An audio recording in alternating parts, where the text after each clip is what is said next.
Bonjour à toutes, bonjour à tous. On est aujourd'hui le 14 octobre, le mardi 14 octobre, et je vous souhaite la bienvenue dans le français c'est facile avec Adrien. Aujourd'hui, comme d'habitude, nouvelle expression française qui est aller vite en besogne. On va faire ça tout à l'heure, je vais vous expliquer l'expression tout à l'heure. En deuxième partie de podcast, je vais vous parler de la conjonction de coordination OR.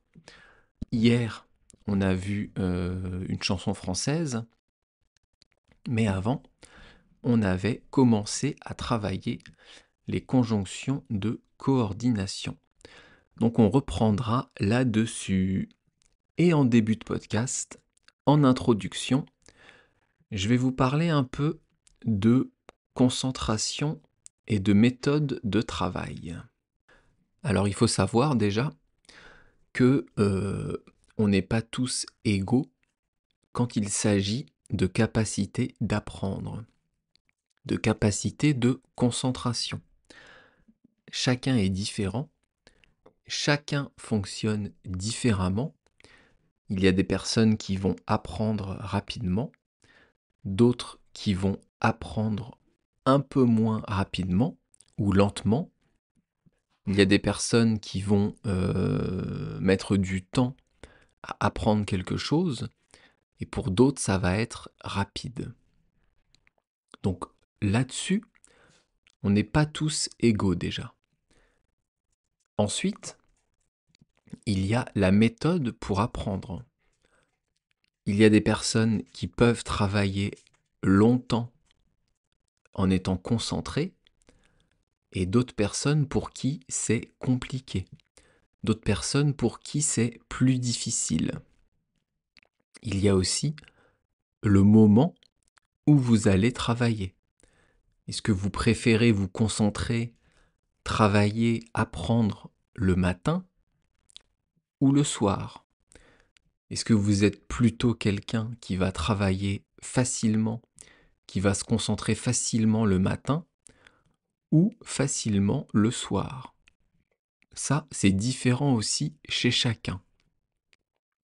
Je vais vous parler un peu de moi, puisque, comme je viens de vous l'expliquer, c'est différent chez tout le monde. Donc je vais vous expliquer comment moi, j'apprends le japonais. Je vous parle de méthodes d'apprentissage, de méthodes de travail générales, mais là je vais vous parler spécifiquement pour une langue, pour apprendre une langue étrangère. Parce que le but de ce podcast, c'est quand même aussi de vous aider à apprendre le français, de vous aider dans l'apprentissage de cette langue.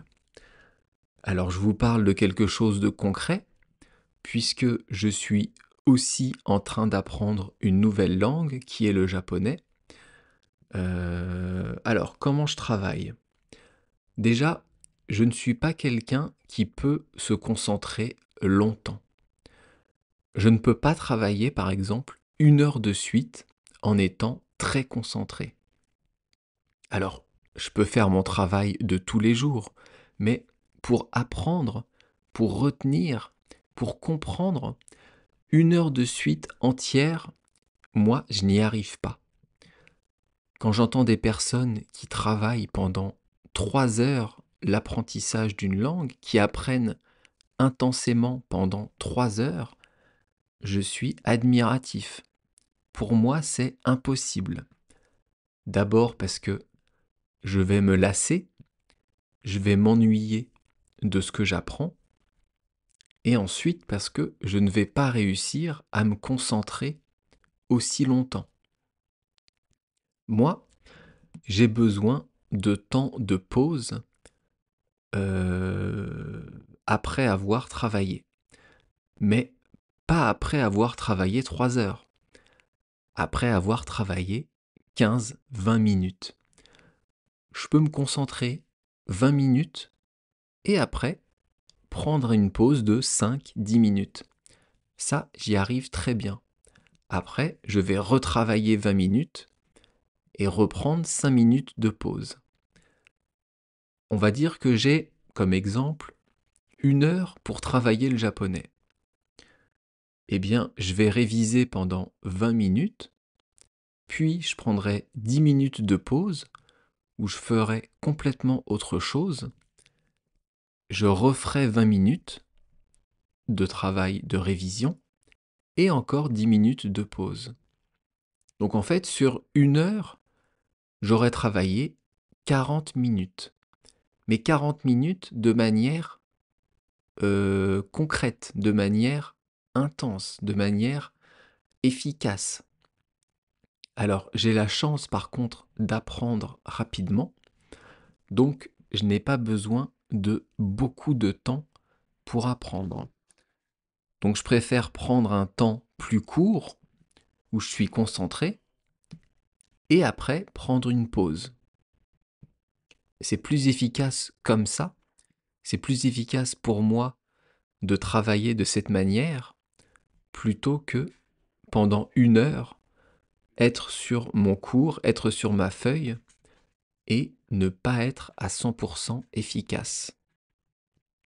Et je pense que cette manière de fonctionner, elle peut s'appliquer pour beaucoup de choses. Quand on veut apprendre quelque chose, c'est important de s'organiser avec des temps de pause. Les temps de pause, ce ne sont pas des moments perdus. Ce sont des moments qui sont utiles pour votre cerveau afin de le reposer, afin de penser à autre chose, afin qu'il puisse organiser ses idées. Après même, si je n'ai pas 1 heure pour travailler entière, eh bien je vais pouvoir réviser pendant 5 minutes. Si j'ai quelques minutes à un moment donné où je ne fais rien, eh bien je peux prendre mon téléphone, sortir mon application de révision de mots de vocabulaire et je vais regarder ça pendant 5 minutes. Je vais me questionner, je vais me faire des petites interrogations à moi-même et après je vais reprendre ce que je faisais avant. Ça, c'est une méthode, je trouve, qui marche bien pour moi aussi. C'est de faire des tout petits moments de révision entre certaines choses que je suis en train de faire. En ce moment, je suis en train de réviser pour essayer d'avoir en décembre mon niveau 3 en japonais. Ça s'appelle le Japanese Language Proficiency Test, JLPT-N3. Et j'ai beaucoup de mots de vocabulaire nouveaux à apprendre. Comment je fais? Eh bien, le matin, pendant 15 minutes, tous les jours, eh bien, je vais insérer des nouveaux mots dans l'application. Donc, je vais créer de nouvelles cartes dans cette application. Et après, dans la journée, au fur et à mesure, je vais ouvrir l'application, me faire des questions pendant 5-6 minutes et après refaire plus tard. Et je fais ça plusieurs fois dans la journée. C'est comme ça que j'apprends de nouveaux mots de vocabulaire en japonais. Cette application, elle est connue, elle s'appelle Anki. Ça veut d'ailleurs dire par cœur en japonais. Et Anki, vous créez des cartes avec un recto, un verso. Sur le recto, vous avez par exemple le mot en français, pour vous qui voulez apprendre la langue. Et sur le verso, vous aurez la traduction du mot dans votre langue. Anki va vous proposer des cartes avec le recto, donc avec le mot en français. Et vous, il faut trouver le mot dans votre langue. Si vous le trouvez tout de suite, vous dites « Ok, c'est bon, je connais cette carte ». Donc vous appuyez sur le bouton vert. Si vous avez du mal et que vous voulez que Anki vous repropose la carte dans un petit moment, vous appuyez sur le bouton gris. Et si vous voulez qu'Anki vous propose la carte très rapidement, vous appuyez sur le bouton rouge. À ce moment-là, c'est que vous ne connaissez pas le mot et vous avez besoin de le revoir passer. Et cette application, est bien faite parce que, en fait, pour apprendre, le cerveau a besoin d'être questionné, pardon. On a besoin de demander au cerveau de réfléchir et d'essayer de trouver la réponse. Pourquoi je vous dis ça? Parce que j'entends parfois des personnes qui me disent « Pour apprendre des mots, je lis le mot en français et je le lis dans ma langue. » De lire, de ne faire que lire des mots, ça ne sert à rien. Alors, c'est pas que ça ne sert à rien, mais c'est beaucoup moins efficace que d'essayer de se rappeler. Il faut que le cerveau travaille, il faut qu'il cherche. Même si vous ne savez pas le mot, si vous ne le connaissez pas, eh bien, vous appuyez sur le bouton rouge, ça va vous dévoiler la traduction, et Anki va vous le reproposer très rapidement. Mais toujours sous forme de question. Toujours en vous montrant le mot français et pas le mot dans votre langue. Ça n'est pas bon, ça n'est pas efficace de lire un cours, de lire des mots sans se poser des questions. Par exemple, on va dire que vous avez eu un cours en français aujourd'hui. Vous avez un cours en français aujourd'hui. Donc le cours se passe bien et demain, vous voulez réviser ce cours. Eh bien, la meilleure méthode, ce n'est pas de lire le cours. C'est d'abord de vous demander qu'est-ce que je me souviens de ce cours. Essayez de vous rappeler ce que vous vous souvenez, de quoi vous avez parlé, quel a été le sujet, qu'est-ce que vous avez vu comme conjugaison, comme grammaire. Il faut essayer de faire travailler le cerveau et pas juste lire le cours et après essayer de vous rappeler. Ne lisez pas, essayez de vous rappeler. Après, vous pouvez lire, refermer le cours et vous reposer la question « Qu'est-ce que je me souviens? De quoi on a parlé ?» Et c'est comme ça que, pour moi en tout cas, c'est le plus efficace. Mais je pense que c'est comme ça que le cerveau fonctionne en général. Donc si vous voulez être efficace, posez des questions à votre cerveau, faites-le travailler et ne lisez pas uniquement. Bon, j'ai encore beaucoup trop parlé pour mon introduction. Du coup, on va repousser à demain la conjonction de coordination or. Putain, c'est horrible, ça fait 4 jours que je repousse. Bon, demain on fait ça. Je vous promets, demain on l'a fait. Et maintenant, on va passer à l'expression du jour. Aller vite en besogne. Aller, c'est un verbe. C'est un peu spécial comme verbe parce qu'il se finit en ER, mais ce n'est pas un verbe du premier groupe. C'est un verbe du troisième groupe et qui se conjugue un peu bizarrement. Alors je vais vous le conjuguer au présent et on va faire au futur. Tiens.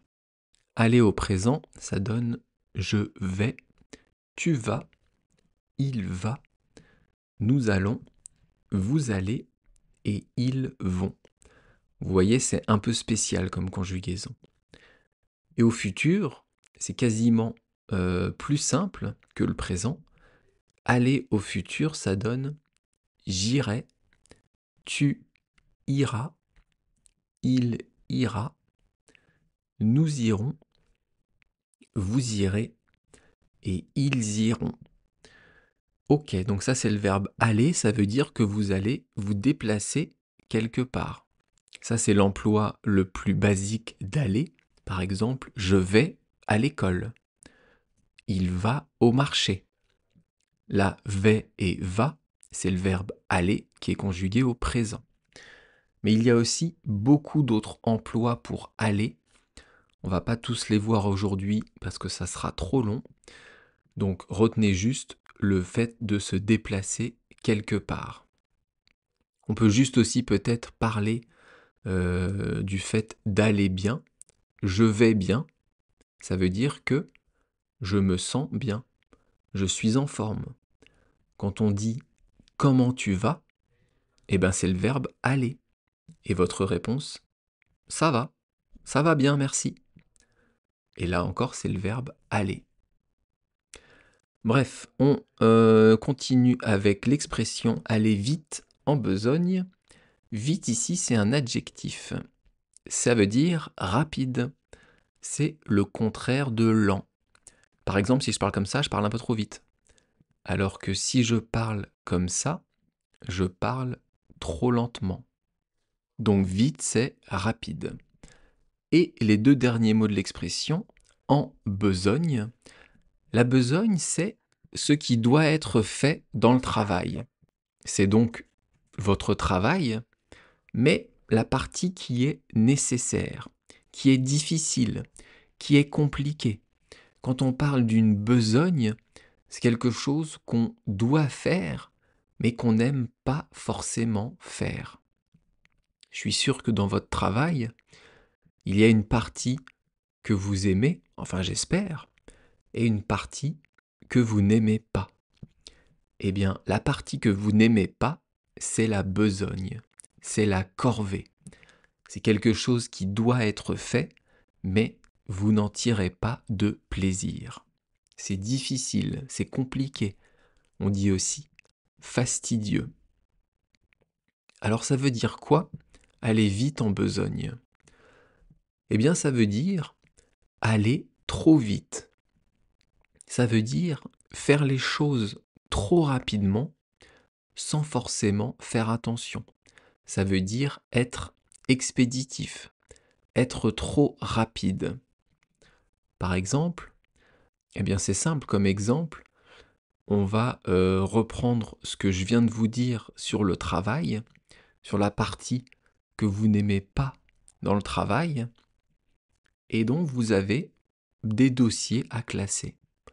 Vous faites un travail de bureau, par exemple, et vous devez classer des dossiers, mais ça vous embête, ça vous emmerde, pour le dire plus vulgairement, et vous allez faire ça rapidement, sans trop d'attention, peut-être avec des erreurs de fait, mais vous allez, entre guillemets, bâcler le travail. Eh bien, une collègue pourra vous dire, ou un collègue bien sûr, dis donc, t'es allé un peu vite en besogne, t'es allé trop vite, tu n'as pas fait attention. Ça peut aussi vouloir dire brûler les étapes. C'est une autre expression française qu'on fera dans plusieurs mois. Brûler les étapes, c'est vouloir faire quelque chose tout de suite sans passer par les étapes qui sont nécessaires. Donc en fait, en général, aller vite en besogne, ça veut dire brûler les étapes. Ça veut dire aller trop vite. Ça veut dire être trop rapide, vouloir les choses trop rapidement. On va prendre un autre exemple. Vous venez de rencontrer une personne avec qui vous sortez, un amoureux, une amoureuse, un conjoint, une conjointe, et au bout d'une semaine, vous lui proposez d'habiter ensemble. Il ou elle pourra vous dire, dis donc, tu vas vite en besogne, t'es en train de brûler les étapes. On n'en est pas encore là dans notre relation. Et effectivement, proposer à quelqu'un de vivre avec lui au bout d'une semaine, c'est trop rapide. Ça peut être une erreur. Donc aller vite en besogne, c'est ça. En anglais, je vous ai tout simplement mis l'expression to be hasty, c'est aller trop vite, être pressé. Et donc c'est une expression que vous pouvez utiliser tout le temps. C'est pas du tout familier. Vous pouvez l'utiliser avec votre famille, vos amis, vos collègues, votre patron. Dans toutes les situations, il n'y a aucun problème. Demain, on verra l'expression l'habit ne fait pas le moine. Je vous répète, l'habit ne fait pas le moine. Et comme d'habitude, si vous avez envie, ça serait sympa, laissez-moi un petit commentaire sur YouTube. C'est ça qui sert à faire remonter ma chaîne dans l'algorithme, ou un petit commentaire dans vos applications sur lesquelles vous écoutez mon podcast. Ça aussi, ça serait très sympa. Allez, je vous laisse ici. Maintenant que vous avez une super méthode pour apprendre le français, comme je vous l'ai expliqué au début, donc essayez de ne pas aller trop vite en besogne. Merci beaucoup, à bientôt, bye bye, hasta luego, matane.